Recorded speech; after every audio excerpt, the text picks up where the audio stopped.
மாதர் மஜ்லிஸ்.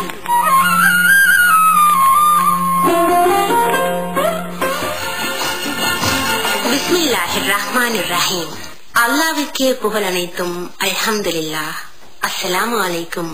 அன்பு சகோதரிகளே, மீண்டும் ஒரு உற்சாகமான காலையில் உங்களை நாம் சந்திப்பதையிட்டு சந்தோஷம் அடைகின்றோம். நிகழ்ச்சியில் முதலில் நாயகம் ஸல்லல்லாஹு அலைஹி வஸல்லம் அவர்கள் அருளிய அருள் மொழிகளை காலை சிந்தனையாக தரவுள்ளோம். நாங்கள் மேற்கொண்ட பயணம் ஒன்றில் நபி ஸல்லல்லாஹு அலைஹி வஸல்லம் அவர்கள் எங்களுக்கு பின்னே வந்து கொண்டிருந்தார்கள். தொழுகையின் நேரம் எங்களை நெருங்கிவிட்ட நிலையில் நாங்கள் ஒளி செய்து கொண்டிருக்கும் போதே நபி ஸல்லல்லாஹு அலைஹி வஸல்லம் அவர்கள் எங்களிடம் வந்து சேர்ந்து விட்டார்கள். அப்போதே நாங்கள் எங்கள் கால்களை தண்ணீரால் தடவிக் கொண்டிருந்தோம். அதை கண்டதும் கொதிக்கால்களை சரியாக கழுவாதவர்களுக்கு நரகம்தான் என்று 2 அல்லது 3 தடவை தமது குரலை உயர்த்தி ஸல்லல்லாஹு அலைஹி வஸல்லம் அவர்கள் கூறினார்கள். நாங்கள் மேற்கொண்ட பயணம் ஒன்றில் நபி ஸல்லல்லாஹு அலைஹி வஸல்லம் அவர்கள் எங்களுக்கு பின்னே வந்து கொண்டிருந்தார்கள். தொழுகையின் நேரம் எங்களை நெருங்கிவிட்ட நிலையில் நாங்கள் ஒளி செய்து கொண்டிருக்கும் போதே நபி ஸல்லல்லாஹு அலைஹி வஸல்லம் அவர்கள் எங்களிடம் வந்து சேர்ந்து விட்டார்கள். அப்போதே நாங்கள் எங்கள் கால்களை தண்ணீரால் தடவிக் கொண்டிருந்தோம். அதை கண்டதும் கொதிக்கால்களை சரியாக கழுவாதவர்களுக்கு நரகம்தான் என்று 2 அல்லது 3 தடவை தமது குரலை உயர்த்தி நபி ஸல்லல்லாஹு அலைஹி வஸல்லம் அவர்கள் கூறினார்கள் என்கின்றார்கள் அப்துல்லாஹ் பின் அம்ர் ரலியல்லாஹு அன்ஹு அவர்கள். தொழுபவரின் குறுக்கே செல்பவர் பற்றி நபி ஸல்லல்லாஹு அலைஹி வஸல்லம் அவர்களிடம் இருந்து செவியுற்றதை அறிந்து வருமாறு என்னை அபூ ஜுஹைம் ரலியல்லாஹு அன்ஹு அவர்களிடம் ஸைத் பின் காலித் ரலியல்லாஹு அன்ஹு அவர்கள் அனுப்பி வைத்தார். தொழுபவருக்கு குறுக்கே செல்பவர் அதனால் ஏற்படும் பாவத்தை பற்றி அறிந்திருந்தால் அவருக்கு குறுக்கே செல்வதற்கு பதில் 40 நாட்கள் நின்று கொண்டிருப்பது அவருக்கு நல்லதாக தோன்றும் என்று நபி ஸல்லல்லாஹு அலைஹி வஸல்லம் அவர்கள் கூறியதாக அபூ ஜுஹைம் ரலியல்லாஹு அன்ஹு அவர்கள் விடையளித்தார்கள். தொழுபவரின் குறுக்கே செல்வர் பற்றி நபி ஸல்லல்லாஹு அலைஹி வஸல்லம் அவர்களிடம் இருந்து செவியுற்றதை அறிந்து வருமாறு என்னை அபூ ஜுஹைம் ரலியல்லாஹு அன்ஹு அவர்களிடம் ஸைத் பின் காலித் ரலியல்லாஹு அன்ஹு அவர்கள் அனுப்பி வைத்தார். தொழுபவருக்கு குறுக்கே செல்பவர் அதனால் தமக்கு ஏற்படும் பாவத்தை பற்றி அறிந்திருந்தால் அவருக்கு குறுக்கே செல்வதற்கு பதில் 40 நாட்கள் நின்று கொண்டிருப்பது அவருக்கு நல்லதாக தோன்றும் என்று நபி ஸல்லல்லாஹு அலைஹி வஸல்லம் அவர்கள் கூறியதாக அபூ ஜுஹைம் ரலியல்லாஹு அன்ஹு அவர்கள் விடையளித்தார்கள். ஓர் நம்பிக்கையாளர் மற்றோர் இறை நம்பிக்கையாளரின் சகோதரர் ஆவார். எனவே தம் சகோதரர் வியாபாரம் செய்து கொண்டிருக்கும் போது தாம் குறுக்கிட்டு வியாபாரம் செய்ய ஓர் இறை நம்பிக்கையாளருக்கு அனுமதி இல்லை. தம் சகோதரர் பெண் பேசிக் கொண்டிருக்கும் போதே இடைமறைத்து தமக்காக அவர் பெண் பேச மாட்டார். சகோதரர் அதை கைவிடும் வரை பொறுத்திருப்பார். ஓர் நம்பிக்கையாளர் மற்றோர் இறை நம்பிக்கையாளரின் சகோதரர் ஆவார்.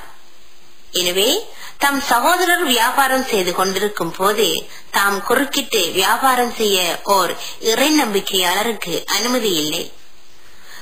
தம் சகோதரர் பெண் பேசிக் கொண்டிருக்கும் போதே இடைமறைத்து தமக்காக அவர் பெண் பேச மாட்டார். சகோதரர் அதை கைவிடும் வரை பொறுத்திருப்பார். நாயகம் ஸல்லல்லாஹு அலைஹி வஸல்லம் அவர்கள் அருளிய அருள் மொழிகளை காலை சிந்தனையாக தந்தோம். வாங்க வாங்க வாங்க உட்காருங்க.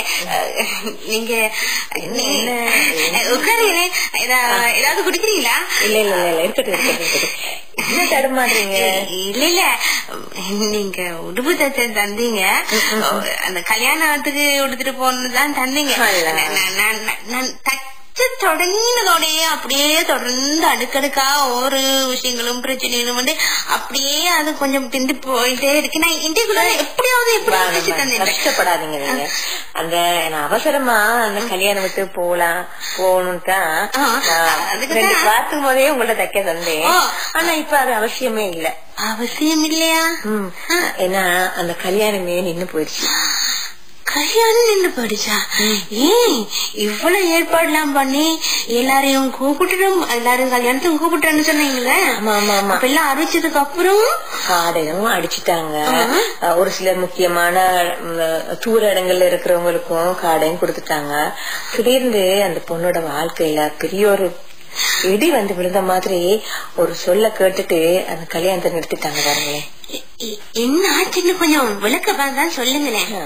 அல்ல, இப்ப இந்த கல்யாணத்துக்கு போன்னு இருந்தேன்னு பாருங்க, எனக்கு தெரிஞ்ச ஒரு பொண்ணு. அதுக்காகத்தான் நீங்க ஆசையா புதுசா ஒரு ட்ரெஸ் தச்சு போட்டுட்டு போனோம் கூட அவ்வளவு ஆசையா என்கிட்ட கொண்டு தந்தீங்களே. ரொம்ப நல்ல பொண்ணு, நல்ல பழக்க வழக்கம் கூட இருக்குது, நல்ல மரியாதையான பொண்ணும் கூட. அந்த பிள்ளையோட கல்யாணத்துக்கு போத்தா நான் இது உங்களுக்கு தைக்க தந்துருந்தேன். அந்த பிள்ளைக்கு பாருங்களேன், இது ஸ்கூல் போற இந்த பஸ்ல எங்கட அந்த பிள்ளைக்கு படிப்பிச்ச ஒரு சார் ஒன்று போல, அந்த சாரும் அந்த பஸ்ல போய்க்கிறாரு வந்திருக்கிறாரு. அவர் சார் அவர் படிப்பை முடிச்சிட்டு இல்ல, அவரு மேற்படிப்பு இன்னும் நிறைய படிப்புகளை படிச்சுட்டு படிப்புகளை தொடர்ந்து கொண்டிருக்கிறாரு. ஒரு பார்ட் டைம் மாதிரி அந்த காலத்துல அவர் பண்ணிருக்கிறாரு. வேற வேற கம்பெனில வேலை செஞ்சு இன்னும் அவரோட வாழ்க்கையில நிறைய முன்னேற்றங்களை கண்டுகிட்டே இருக்கிறாரு. அப்படியான ஒரு நல்ல பண்புள்ள ஒரு மனுஷன். சரி, இந்த மனுஷனோட இந்த புள்ள ஒரு 2 தரம் பேசினத கண்டு வச்சுட்டு கிளாஸ்ல பேசித்தானே இருப்பாங்க. ஆமா, கிளாஸ்ல பேசினாங்க, கதைச்சாங்க. அதாவது கிளாஸ்லயோ அல்லது வேலை செய்யற இடங்கள்லயோ, இந்த ஸ்கூல் மாதிரி அல்லது டிபார்ட்மெண்ட் மாதிரி அல்ல ஆபீஸ் மாதிரி அல்லது அந்த கவர்மெண்ட்ஸ் மாதிரி இடங்கள் எல்லாம் சக ஊழியர்கிட்ட அல்லது மேலதிகாரி கிட்ட அல்லது ஸ்டூடெண்ட்ஸ் டீச்சர்ஸ் என்றால் டீச்சர்ஸ் ஸ்டூடெண்ட்ஸ் அல்லது ஸ்டாஃப் பிரின்சிபல் என்றால் அவங்களுக்கு இடையில, அதுக்கு மேல டிரெக்டர்ஸ் அவங்களுக்கு இடையில, அப்படி எல்லாருக்கிட்டையிலும் பேச்சுவார்த்தைகள் இருக்கிறது, ஒரு சுமூகமான உறவு இருக்கிறது. அது ஒபிஷியலாக, அதாவது அவங்களுக்கு கட்டாயம் தேவையான ஒரு விஷயம். அந்த புள்ள அந்த போற பஸ்ல அவர் 2 தரம் போயிருக்கிறாரு. ஏன்னா அந்த எங்கட சொந்தமான பஸ்ஸும் இல்ல பாருங்க, பொதுவான ஒரு பஸ். அப்ப அந்த ஒரு ஒரே ஊரு, இப்போ ஒரு பஸ்ல ஒரு 35-40 பேர் வச்சாலும் இப்போ ஒரு ரூட்ல ஒரே நேரத்துல போக வேண்டியவங்க. அப்ப இந்த பாதையில இந்த திசைக்கு இந்த இடத்துக்கு போகணும்ன்றவங்க யார் யாரோ அதுவரையில காணவே காணாத யார் யாரோ எல்லாம் ஏறுறாங்க. ரொம்பவும் பக்கத்துல நின்றுட்டோ உட்கார்ந்துட்டோ போறாங்க. ஆனால் அவங்களுக்கு இவங்களுக்கு மட்டும் எந்த தொடர்புமே இல்ல. பஸ்ல விட்டு இறங்குனதும் அவங்களோட பாட்டுல போயிட்டாங்க. இதுல என்ன சொந்தம் வந்தது? அதான் அந்த ஒரு 2 தரம் போல அந்த பஸ்ல கதைக்க வேண்டிய சூழல் ஏற்பட்டிருக்கு. கண்டா யாரும் கதைக்கிறதா? என்னம்மா சும்மா இருக்கீங்களா, என்ன செய்றீங்க, ஒர்க் பண்றீங்களா, எங்க ஒர்க் பண்றீங்க அப்படின்னு ஒரு அன்பான அந்த ஆமா ஒரு உபசரிப்புல அவரு கேட்டிருக்கிறாரு. இப்படி இந்த மாதிரி தான் அவங்களோட பேச்சு அமைஞ்சிருக்கு. எனக்கு தெரிஞ்ச வகையில வரையில அந்த புள்ள அப்படியான தவறு செய்யாத புள்ள, ஒரு நல்ல புள்ள ஒண்ணு. நீங்க சொல்ற மாதிரி பார்த்தா அந்த நீங்க சொல்ற அந்த பொம்பளை பிள்ளை நல்ல புள்ளதான். அந்த நீங்க சொன்ன அவங்க சார் மாதிரி முந்து கொஞ்சம் காலம் படிச்சு கொடுத்தேன்னு சொல்லி பிரைவேட் கிளாஸ் எல்லாம் எடுத்துருப்பாங்க. அப்ப அவங்களும் கூட ரொம்ப நல்லவங்க. இவங்களுக்கு இதுல உறவு ஒன்று இருக்கிறதா சொல்லி அவதூற வீண் பழிய சுமத்தி இந்த பிள்ளைக்கு வந்த கல்யாண வாழ்க்கையையும் உடைச்சு போட்டாங்க பாருங்களேன்.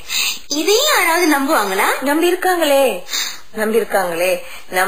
ஏன்னா அவ தேடி பார்த்தாங்களா, உண்மைதானா, ஒரே பஸ்ல போறாதானா, ஒரு பஸ்ல அப்படி கதைச்சிருக்கிறாங்க தானா, ஏன்னா அத கதைச்சிருக்கிறாங்க, ஒரு பஸ்ல போயிருக்காங்க தான். இதை வச்சு இந்த பிள்ளை கடையில ஏதாவது உறவு இருக்கும் அப்படின்னு சோடிச்சு சொல்லிருக்காங்க. அவங்க சொன்னவங்களும் அதை கேட்டவங்களும் நம்பிருக்காங்க பாருங்க. அதுதான் பெரிய அநியாயம். ஏன்னா கல்யாண வாழ்க்கைங்கிறது சொல்லுவாங்க, கேட்பாருக்கு மதி இல்லையானு கேட்பாங்க. அப்ப இவங்களுக்கு அந்த சொன்னவரே ரொம்ப பெரிய ஒரு பிள்ளையா பாவத்தை செஞ்சிருக்கிறாரு. ஏதாவது ஒருத்தர் மேல ஒரு பழி போட்டுறதுன்றது ஒரு பயங்கரமான பாவமான விஷயம். நிறைய விஷயங்களை தப்புக்களை பாவங்களை அது எவ்வளவு பெரிய பாவம்னாலும் அந்த பாவத்தை இவங்க ஒரு மனமுருகி கேட்கிற நேரம் எல்லாம் மன்னிச்சிடுவாங்க. ஆனா இந்த மாதிரியான அந்த பழி கூடுற பாவத்தை அதுல துன்பப்பட்டவங்க பாதிக்கப்பட்டவங்க நொந்து எவ்வளவு வேதனையில துடிச்சு போயிருப்பாங்க. எல்லாம் இவங்களை மன்னிக்கிறதுக்கும் தயாரில்ல. அந்த பாதிக்கப்பட்டவங்க நொந்து போனவங்க மன்னிக்காத வரையில அல்லாவே மன்னிக்க மாட்டாங்க. ஏன்